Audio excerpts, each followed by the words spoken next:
பிஜேபிக்கு நீங்க எதிராக ஒரு நிலைப்பாடுகள் எப்பயுமே எடுக்கிறீங்க. இப்ப தமிழகத்தை பொறுத்த வரைக்கும் அதிமுகவும் சரி, திமுகவும் சரி, ரெண்டுமே இவங்க பிஜேபிக்கு எதிரான நிலைப்பாடு தான் எடுத்திருக்கு. இப்போ உங்களுடைய நிலைப்பாடு என்ன? யாருக்கு ஆதரவு நீங்க? திமுக ஆதரிக்கிறது என்பது பிஜேபி ஆதரிக்கிறது சமமானது. இப்போ உதாரணத்துக்கு பார்த்தீங்கன்னு சொன்னால், எப்போல்லாம் திமுக ஆட்சி வருதோ அப்போல்லாம் கலவரம் வந்திருக்கு. இப்போ உதாரணத்துக்கு நாகூர் கலவரம், வீக்கலத்தூர் கலவரம் நடந்தது, அது திமுக ஆட்சியில் தான். அதிமுக ஆட்சியில் அப்படி ஒரு கலவரமே நடக்கல. ஏன்னா திமுக சூழ்ச்சி செஞ்சு துரோகம் பண்ணுறதுல முதன்மையான கட்சி திமுக. காலங்காலமாக அது நம்ம பார்த்துட்டு தான் வரோம். இப்போ 9 வருஷம் முடிஞ்சு 10வது 3வது தடவையாக ஆட்சி ஆரம்பிக்கிறாங்க பிஜேபி. அப்படி என்ன இந்தியாவில் இவர்களுக்கு இந்த ஆட்சிக்கு வந்ததுக்கு அப்புறம் இஸ்லாமியர்களுக்கும் சிறுபான்மையினருக்கு என்ன கேடு நடந்ததுன்னு சொல்ல முடியுமா? நிறைய இருக்குது. ஒன்றே கேட்குறீங்க, ஒரு இடத்துல பள்ளிவாசல் இருந்தது. அந்த பள்ளிவாசலை இடத்துல தான் ராமர் கோயில் கட்டணும்னு சொல்லி நாடு முழுக்க பிரச்சாரம் பண்ணது. அந்த இடத்துல ராமர் கோயில் எழுப்புவது, இது இஸ்லாமியர்கள் துரோகமாக பார்க்காம சந்தோஷமாக நினச்சிக்காங்க. சொல்லுங்க நீங்கள்.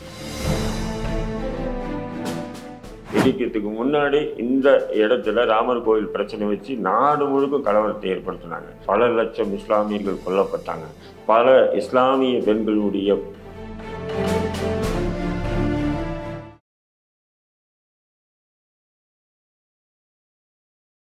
வணக்கம்.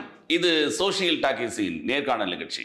இன்றைய நிகழ்ச்சியில் கலந்து கொண்டு தன்னுடைய கருத்துக்களை தெரிவிப்பதற்காக இந்திய தேசிய லீக்கினுடைய தலைவர் தடா ரஹீம் அவர்களை சந்திக்கவிருக்கிறோம். வணக்கம்.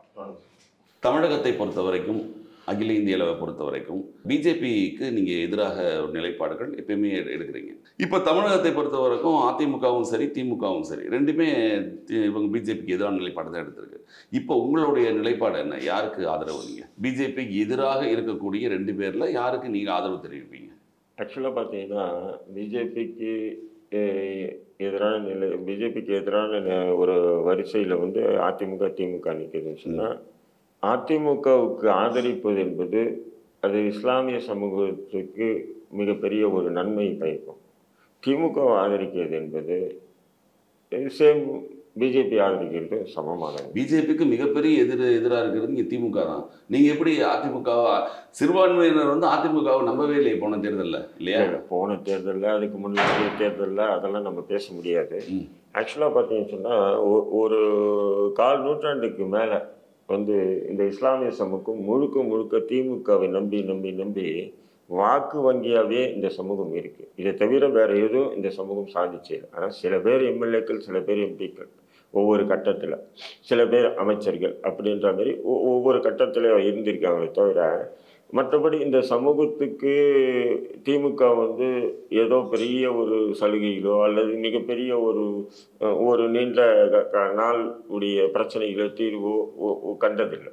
இப்போ உதாரணத்துக்கு பார்த்தீங்கன்னு சொன்னால், எப்போல்லாம் திமுக ஆட்சி வருதோ அப்போல்லாம் கலவரம் வந்திருக்கு. இப்போ உதாரணத்துக்கு நாகூர் கலவரம், தமிழ்நாட்டில் நடந்த 3 மத கலவரங்கள். ஒன்று நாகூர் கலவரத்தை நீங்கள் பார்த்தீங்கன்னா திமுக ஆட்சியில் தான். வீக்கலத்தூர் கலவரம் நடந்தது, அது திமுக ஆட்சியில் தான். கோயம்புத்தூரில் 97 நவம்பர் கலவரம் திமுக ஆட்சியில் தான் நடந்தது. அதிமுக ஆட்சியில் அப்படி ஒரு கலவரமே நடக்கலை. ரெண்டாவது இந்த கலவரம் காரணம் காட்டி பாதிப்புக்கு ஆளானது இந்த கலவரத்தில் இஸ்லாமியர்கள் தான். ஆனால் அதன் பிறகு கைது செய்யப்பட்டு சிறை கொட்டடியில் அடைக்கப்பட்டதும் இஸ்லாமிய சமூகம் தான். இல்லை, இந்த இஸ்லாமிய சமூகத்துடைய ஆதரவு தான் என்றைக்குமே திமுகவுக்கு இருந்திருக்கு. ஒரு 12% வாக்குகள் அவங்க ஆரம்பிக்கும் போதே 12+1 தான் ஆரம்பிக்க முடியும் ஒவ்வொரு தேர்தலையும். உங்களுக்கே தெரிஞ்சிருக்கும். அப்படிங்கும்போது அவர்கள் உங்களை நண்பர்களாக தானே பார்க்குறாங்க. நீங்கள் ஏன் இந்த ஒரு கண்ணோட்டத்தில் யோசிக்கிறீங்க? அதுதான் சொல்கிறேன். ஏன்னு சொன்னால், இந்த தேர்தலில் பாராளுமன்ற தேர்தலில் முஸ்லீம்கள் வாக்களித்ததும் சட்டமன்ற தேர்தலில் முஸ்லீம்கள் வாக்களித்ததுக்கும் வித்தியாசம் இருக்குது. சட்டமன்ற தேர்தலில் தொடர்ந்து 10 ஆண்டுகளாக அதிமுக ஆண்டுட்டு இருந்தது. அதிமுக பாஜக கூட கூட்டணி வச்சிருந்தது. அதிமுக கூட பாஜக கூட கூட்டணி வைக்கும்போது ஆல்டர்னேட்டிவாக வேற ஒரு தமிழ்நாட்டை ஒரு அமைப்பு இல்லை. அதனால திமுகவுக்கு வாக்குகள் சட்டமன்ற தேர்தலில் போனாங்க. இப்போ பாராளுமன்ற தேர்தலில் அதிமுகவும் பாஜக விட்டு விலகிடுச்சு. ஆனால் அதிமுக விலகினாலும் அது என்ன ஆச்சுன்னு சொன்னீங்கன்னா, திமுக கூட்டணியில் ராகுல் காந்தி என்ற ஒரு பிம்பம் திமுக கூட்டணியில் அங்கே முன்னிலைப்படுத்தப்பட்டது. அதனால் என்ன ஆயிடுதுன்னு சொன்னீங்கன்னா, அப்போது பாஜகவுக்கு ஆல்டர்னேட்டாக யார்? காங்கிரஸ் தான். அப்போ காங்கிரஸ் தலைமை தாங்கக்கூடிய யார்? ராகுல் காந்தி. ராகுல் காந்தி எந்த கூட்டணியில் இருக்கார்? திமுக, இந்தியா கூட்டணியில். அதனால் திமுக கூட்டணிக்கு ஓட்டு போடுங்கன்னு சொல்லி இஸ்லாமியர்கள் பிரச்சாரம் பண்ணதை விட இந்தியா கூட்டணிக்கு ஓட்டு போடுங்கன்னு சொல்லி பிரச்சாரம் பண்ண இஸ்லாமியர்கள் தான் அதிகம். நீங்களே மேடையில் வந்து திமுக ஓட்டு போடாதீங்கலாம் பேசுனீங்க. இல்லை, அது வந்து திமுகவுக்கு ஓட்டு போடாதீங்கன்னு சொன்னால், ஏன்னா இந்த சமூகத்தை ஒவ்வொரு காலகட்டத்தையும் இஸ்லாமிய திமுக ஓட்டு போடலைன்னா எதிர்பக்கம் பிஜேபிக்கு தான் ஓட்டு போகும். இல்லை, இப்போ அதிமுக தனியாக வந்துச்சு இல்லைங்களா? அதிமுக இப்போ வந்து பாஜக கூட கூட்டணி இல்லை. பாஜக கூட கூட்டணி உங்களுடைய சமூகத்தை நம்புறீங்களா? அதை அதாவது எடுத்த உடனே இந்த சமூகம் நம்பாது. ஆனால் அதே நேரத்தில் இந்த தேர்தல், பாராளுமன்ற தேர்தலில் இவங்க தனியாக நின்னாங்க, சட்டமன்ற தேர்தலையும் தனியாக நின்னாங்கன்னு சொன்னால் நிச்சயம் இஸ்லாமியர் வாக்கு வங்கி வந்து மாறத்துக்கு வாய்ப்புகள் இருக்குது. ஏன்னா திமுக வந்து சூழ்ச்சி செஞ்சு துரோகம் பண்ணுறதுல முதன்மையான கட்சி திமுக. அதுவும் குறிப்பாக அவங்களுக்கு எந்த வாக்கு வங்கி, பலமான வாக்கு வங்கியோ திமுகவுக்கு, அந்த வாக்கு வங்கிக்கு துரோகம் செய்யக்கூடிய ஒரு கட்சியாக தான் திமுக இருக்குது. காலங்காலமாக அது நம்ம பார்த்துட்டு தான் வரோம். சும்மா ஒரு ஹை பாலிசி, ஒரு விதமான இப்போ இந்த சிஏ என்ஆர்சி பிரச்சனைக்கு வந்து இவங்க எதிர்கட்சியாக இருந்தாங்க. இவங்களே தமிழ்நாட்டை ஆளுங்கட்சியாக இருந்திருந்தாங்கன்னா மேபி அந்தளவுக்கு ஒரு போராட்டம் பண்ண கூட நமக்கு உரிமையை கொடுத்துருக்க மாட்டாங்க. அதிமுக ஆட்சியில் பார்த்தீங்கன்னு சொன்னால் தொடர்ந்து தமிழ்நாடு முழுவதும் 100க்கு மேற்பட்ட இடங்களில் தொடர் ஷைன் வாக்குகள் நடக்கப்பட்டது. நீங்கள் பார்த்துருப்பீங்க, ஷைன் பாக்கு பெரிய பெரிய போராட்டங்கள், இரவு பகல ஆண் பெண் குழந்தைங்கன்னு சொல்லிட்டு உட்காந்து, அதாவது அந்த சிஏஏ என்ஆர்சி மூலியமாக சிஏஏக்கு ஆதரவு தெரிவித்தது யார்? அப்போது பிஜேபியோட சேர்ந்து அதிமுக ஆதரவு தெரிவிச்சதில்ல. அதை தான் சார் சொல்கிறேன். அதை ஆதரித்து தெரிவித்தாங்கன்ற ஒரே காரணத்துக்கு தான் சட்டமன்றத்தில் திமுக வரணும்னு சொல்லி ஒட்டுமொத்த இஸ்லாமிய வாக்குகளை திமுக நம்பிக்கை அதிமுக மேல வைக்கல. அதிமுக உங்களுக்கு சரியா செய்யறது இல்லை. அதான் சொன்னேன், அந்த நேரத்தில் அதிமுக வந்து ஜெயலலிதா மாறணும், அதை தொடர்ந்து பாஜக வந்து அதிமுக என்ற கோட்டை தமிழ்நாட்டிலேருந்து அழிச்சிடணும், அந்த இடத்துல பாஜக என்ற கோட்டை ஆழமாக அழுத்தமாக போடணும் அப்படின்றதுக்கான முயற்சிகள் நடந்துட்டு இருக்கும்போது அவங்களும் சில பல சறுக்கல்களை விழுந்து அவங்க ஆதரித்தாங்க. அதனால தான் சிறுபான்மை மக்கள், முஸ்லீம்கள் மட்டும் இல்லை, ஒட்டுமொத்த சிறுபான்மைகள் மற்றும் ஒடுக்கப்பட்ட மக்கள் வந்து திமுக கூட்டணிக்கு ஆதரித்து வெற்றி பெற வச்சாங்க. முதல்வராக வந்து இன்னைக்கு வந்து ஸ்டாலின் இருக்கார் இல்லைங்களா? ஆனால் அதுக்கு பிந்திய நிலை என்னன்னு சொன்னால், இன்னைக்கு வந்து இந்த இஸ்லாமிய சமூகத்துக்கு கொடுத்த வாக்குறுதிகள் எதுவுமே நிறைவேற்றலை திமுக. என்ன அவங்க வாக்குறுதி உங்களுக்கு நிறைவேற்றலைன்னு? இப்போ உதாரணத்துக்கு இஸ்லாமிய சிறைவாசிகள் விடுதலை சம்பந்தமான வாக்குறுதி, அது வந்து அதிமுக அவங்க உள்ளதான் இருந்தாங்க. அப்பயும் அவங்களுக்கே நீங்க ஆதரவு சார், நீங்க திமுக சொன்னா நீங்க சொன்னீங்கன்னா அந்த பக்கம் அதிமுக தானே சொல்றேன். நான் வந்து ஏன் இந்த இஸ்லாமிய சிறைவாசிகள் விடுதலை அதிமுகவிடம் நீங்க எடப்பாடி பழனிசாமியிடம் நீங்க வலியுறுத்தவில்லைன்னு கேட்கல இவ்வளவு அதிகமா? இப்போ பிஜேபி இருக்கு, காங்கிரஸ் இருக்கு. காங்கிரஸ் ஆண்டு வந்தா, காங்கிரஸ் ஆட்சி புரிஞ்சதுன்னா, ஆட்சிக்கு வந்ததுன்னா காங்கிரஸுக்கிட்ட நம்ம வந்து கொடுத்த வாக்குறுதி நிறைவேற்றுங்க, நீங்கள் நாங்கள் எங்ககிட்ட கொடுத்த வாக்குறுதி ப்ளஸ் இன்னும் எக்ஸட்ராலாம் வந்து எங்கள் சமூகத்துக்கு நிறைவேற்றுங்கன்னு நம்ம கோரிக்கை வைக்கிறது லாஜிக்காக ஏற்றுக்கலாம். அவங்க அந்த கோரிக்கை நிறைவேற்றலைன்னா அவங்கள திட்டலாம், காங்கிரஸை ஏன் திட்டலை, நீ துரோகம் பண்ணுறீங்க அப்படின்னு சொல்லலாம். அதே நேரத்தில் பிஜேபி வந்துன்னா நீங்கள் ஏன் பிஜேபி கிட்ட கேட்கல நீங்கள் அப்படின்னு எவ்வளோ ஒரு கேவலம். ஏன்னா பிஜேபி வந்து எங்களுக்கு நேர் எதிரி, புரியுதுங்களா? இப்போ அதிமுகவை பொறுத்தவரை அப்படின்னா தமிழ்நாட்டில் எந்த இஸ்லாமிய வாக்கு வங்கியும் அந்த பக்கம் போகலை, ஏன்னா அவங்க பிஜேபி கூட்டணி இருந்ததுனால. ஆனால் நம்ம வாக்கு செலுத்தினது திமுக கிட்ட.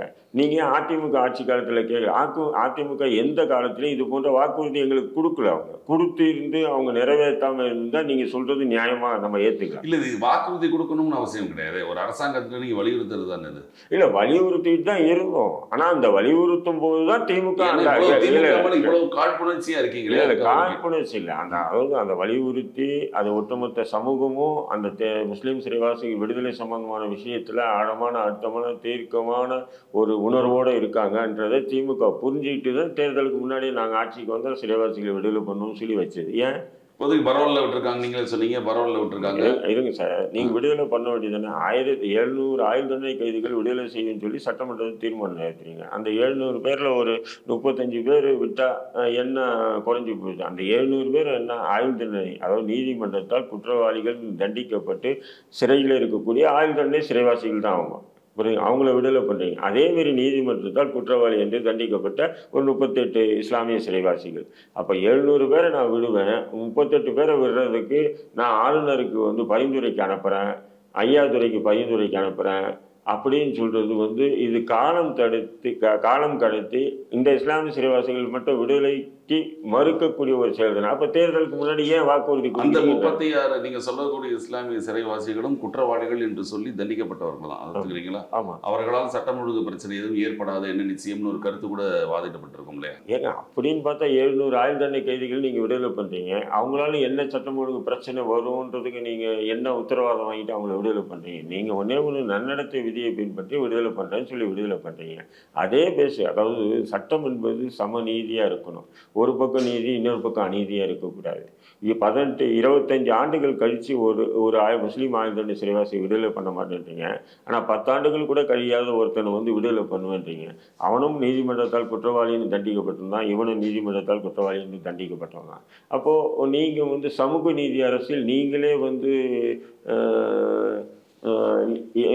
அதாவது ஏற்றத்தாழ்வுகள் மதவாத சித்தாந்தத்தோடு நீங்கள் அணுகுனீங்கன்னா அது எந்த வகையில் ஏற்றுக்க முடியும்? இல்லை, நீங்கள் சொல்கிற மாதிரி ஆளுநருக்கு பரிந்துரை செய்கிறது ஒரு முறை தானே. அரசாங்கம் வந்து ஆளுநர்கிட்ட பரிந்துரை கேட்குது, ஆளுநர் பரிந்துரை வச்சா அவங்களுக்கு அதை தான் கேள்வி. நாங்கள் 700 பேரை விடுதலை பண்ணுறதுக்கு ஆளுநருக்கு பரிந்துரை இல்லையே. நீங்கள் 700 பேரை விடுதலை பண்ணிவிட்டு ஆளுநருக்கு கடிதம் அனுப்பிச்சிடுறீங்க. 700 பேரை நாங்கள் விடுதலை பண்ணுறோம்னு சொல்லிட்டு நீங்கள் கடிதம் அனுப்புறீங்க. ஆனால் இவங்களுக்கு மட்டும் ஆளுநர் ஒப்புதல் கொடுத்தா தான் நாங்கள் விடுதலை பண்ணுவோம், இல்லைன்னா பண்ண முடியாது. ஆளுநர் எந்த காலத்தில் ஒப்புதல் கொடுப்பார்? ஆளுநர் வந்து திமுக என்ன திட்டங்கள் சம்பந்தமாக ஃபைல் அனுப்பிச்சாலும் ரிட்டர்ன் அனுப்புகிறான்னு சொல்லக்கூடிய திமுக தான். அதே திமுக தான் முஸ்லீம் சிறைவாசி விடுதலை செய்ய விஷயத்தில் வந்து திமுக ஃபைல் அனுப்பிச்ச உடனே கண்ணை தொடச்சிட்டு வந்து ஆளுநர் உட்காந்து கையெழுத்து போட்டு அனுப்பிச்சுடுவாரா?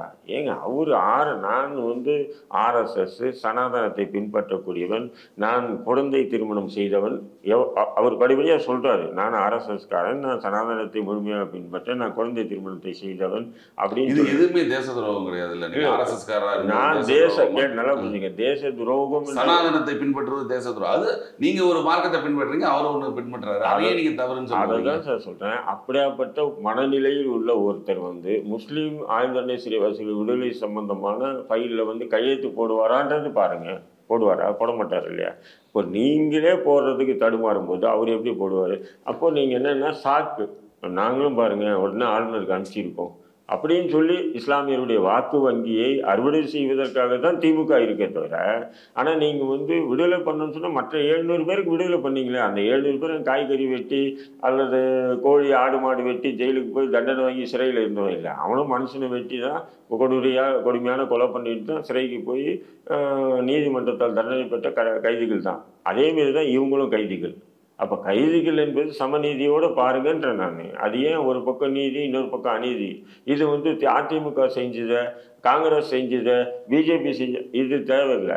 நீங்கள் தான் சமூக நீதியான அரசுன்றீங்க. இஸ்லாமியனுடைய வாக்குகளை 60% இல்லை 70%, 100 விழுக்காடு அப்படியே வாங்கியிருக்கீங்க. உங்ககிட்ட கேட்காம நான் அதிமுக கிட்ட கேட்டால் அது கேவலமாக இருக்குமா இல்லையா? நீங்கள் ஆரம்பத்துலேருந்து ஒன்று குறிப்பிட்டு வரீங்க, பிஜேபி இருக்குது, அதனால் பிஜேபி எதிர்நிலை தான் நம்ம எடுக்க வேண்டியிருக்கும் அப்படின்னு. இப்போ 9 வருஷம் முடிஞ்சு 3வது தடவையாக ஆட்சி ஆரம்பிக்கிறாங்க பிஜேபி. அப்படி என்ன இந்தியாவில் இவர்களுக்கு இந்த ஆட்சிக்கு வந்ததுக்கு அப்புறம் இஸ்லாமியர்களுக்கும் சிறுபான்மையினருக்கு என்ன கேடு நடந்ததுன்னு சொல்ல முடியுமா? நிறைய இருக்குது. ஒன்றே கேட்குறீங்க நீங்கள். இல்லை, எந்த அதுக்கப்புறம் இந்த கலவரம் நடந்ததா? இல்லை, கலவரமே வேண்டாங்க. ஒரு இடத்துல வந்து பள்ளிவாசல் இருந்தது. அந்த பள்ளிவாசல் இடத்துல தான் ராமர் பிறந்தாருன்னு பிரச்சாரம் உருவாக்குறது முதல் கொண்டு. அந்த பள்ளிவாசலை இடத்துல தான் ராமர் கோவில் கட்டணும்னு சொல்லி நாடு முழுக்க பிரச்சாரம் பண்ணது. அந்த பள்ளிவாசலை இடிக்கணும்னு சொல்லி செங்கல் ஊர்வலம் போனது. அந்த பள்ளிவாசல் இடத்துல ராமர் கோவில் கட்டுவோம்னு சொல்லி செங்கல் ஊர்வலம் போனது, தொடப்பக்கட்ட ஊர்வலம், இப்படி கண்ட ஊர்வலம் போனது எல்லாத்துக்கும் ஆதரவு இருக்குது. கடைசியாக அந்த பள்ளிவாசல் இடித்ததுக்கு உண்டான ஆதாரம் இருக்குது. பள்ளிவாசலை யார் யார் இடித்தார்கள் அவர் மீது வழக்கும் இருக்கா இல்லையா? யார் யார் பாபர் பள்ளிவாசல் இடித்தவர்கள் மீது வழக்கு இருக்கு. அத்வானி உட்பட முரளிமணி. ராமர் கோவில் கட்டுறதுக்கு அவங்களுக்கு அனுமதி அளிச்ச மாதிரியே பாபர் மசூதி கட்டுறது. சாமி கொஞ்சம் நான் சொல்றது முதல்ல கேளுங்க. அதாவது அங்க வந்து கோயில் அதாவது அந்த பாபர் பள்ளிவாசல் இடிச்சது கூட அத்வானி, முரளிமனோகர் ஜோஷி உட்பட 78 பேருக்கு மேல 78 பேர் மீது வழக்கு இருக்கா இல்லைங்களா? அவ்வளோ இருந்து நீதிமன்றத்தில் அந்த வழக்கு சம்பந்தமாக விசாரணைக்கு வருது. நீங்கள் வந்து என்ன பண்ணுறீங்க? இதுதான் பாஜக அரசு. என்ன பண்ணுறீங்கன்னு சொன்னால், நீதிபதிகளை உங்கள் பக்கம் மாட்டிக்கிட்டு முழுக்க இந்த இடம் வந்து ராமர் கோயிலுக்கு சொந்தமான இடம்னு சொல்லிட்டு அந்த இடத்துல ராமர் கோயில் எழுப்புவது இது வந்து இஸ்லாமியர்கள் வந்து துரோகமாக பார்க்காம சந்தோஷமாக நினச்சிக்காங்களா? சொல்லுங்கள் நீங்கள். இந்த பாபர் பள்ளிவாசல் இடிக்கிறதுக்கு பின்னாடி பார்த்தீங்கன்னா, இடிக்கிறதுக்கு முன்னாடி இந்த இடத்துல ராமர் கோவில் பிரச்சனை வச்சு நாடு முழுக்க கலவரத்தை ஏற்படுத்தினாங்க. அது பாகல்பூர் கலவரமாக இருக்கட்டும், மீரட் கலவரமாக இருக்கட்டும், குஜராத் கலவரமாக இருக்கட்டும், மும்பை கலவரமாக இருக்கட்டும், அசாம் கலவரம், இப்படி நாடு முழுக்க கலவரமாகி பல லட்சம் இஸ்லாமியர்கள் கொல்லப்பட்டாங்க. பல ஆயிரம் கோடி இஸ்லாமியர்களுடைய சொத்துக்கள் சூறையாடப்பட்டது.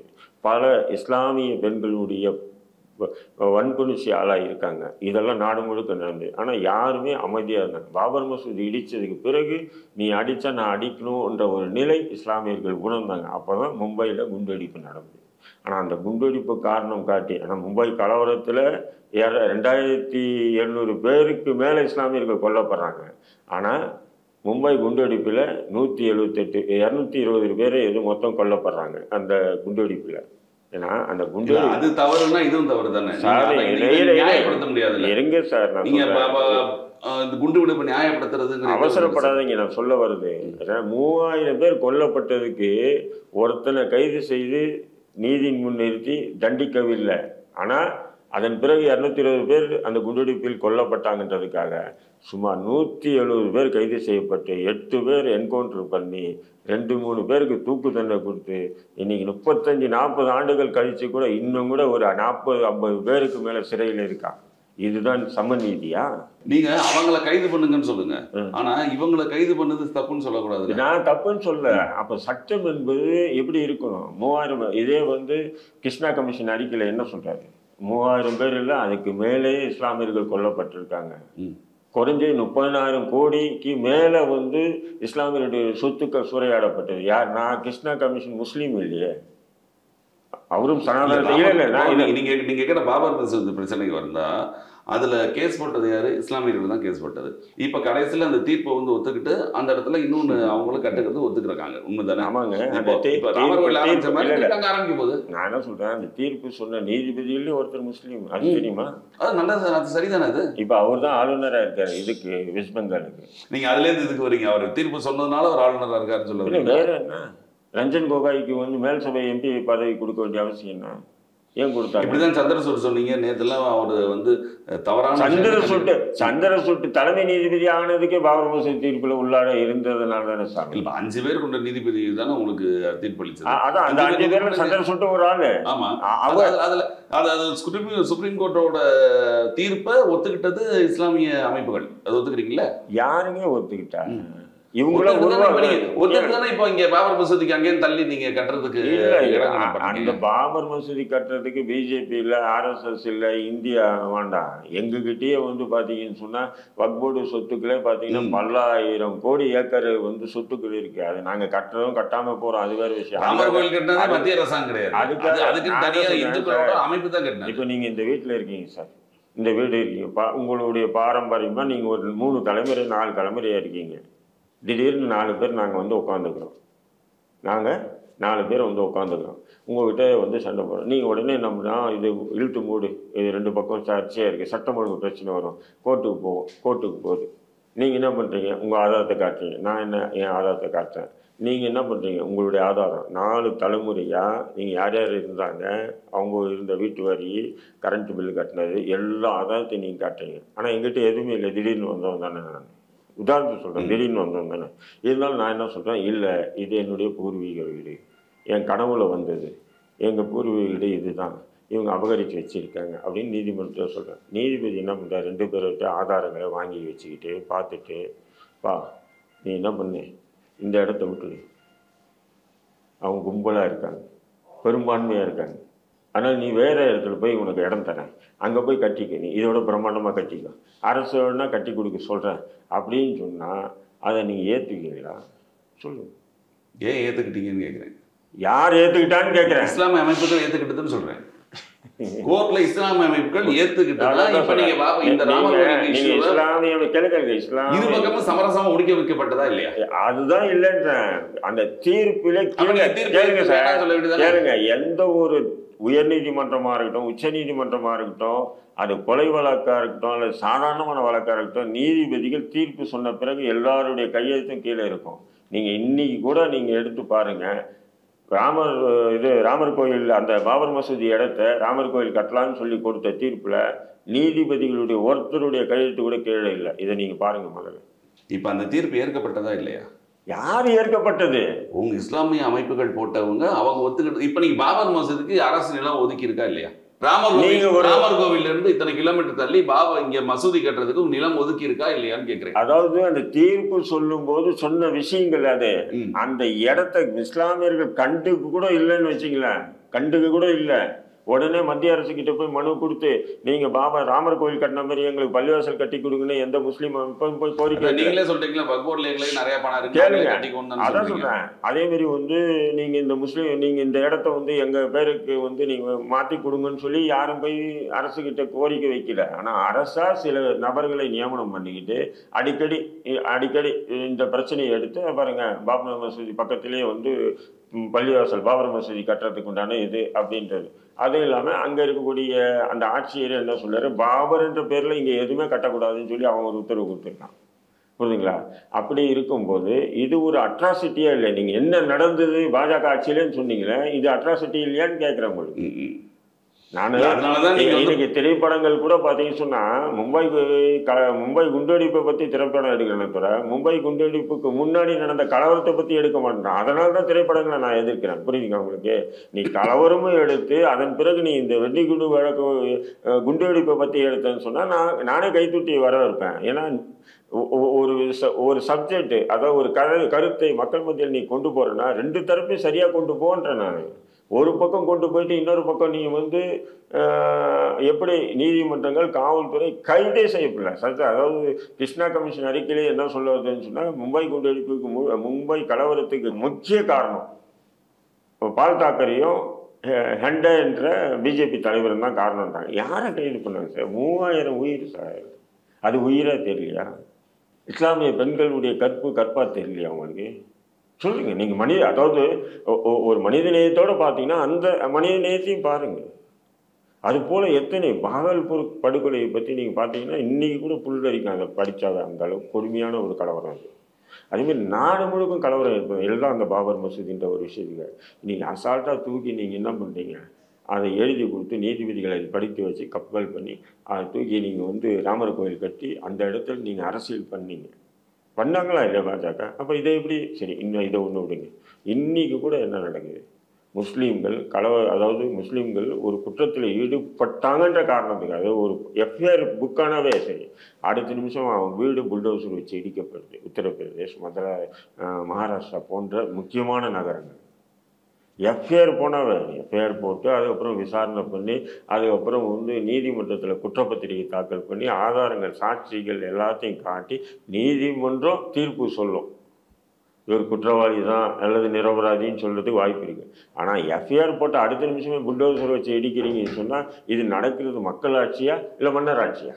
அகில இந்திய அளவிலும் சரி தமிழக அளவிலும் சரி சமகால அரசியல் நடப்புகளை பற்றி எங்களிடம் பேசியதற்கு மிக்க நன்றி. நிகழ்ச்சியை கலந்து கொண்டு தங்கள் மேலான கருத்துக்களை தெரிவித்ததற்கு மிக்க நன்றி.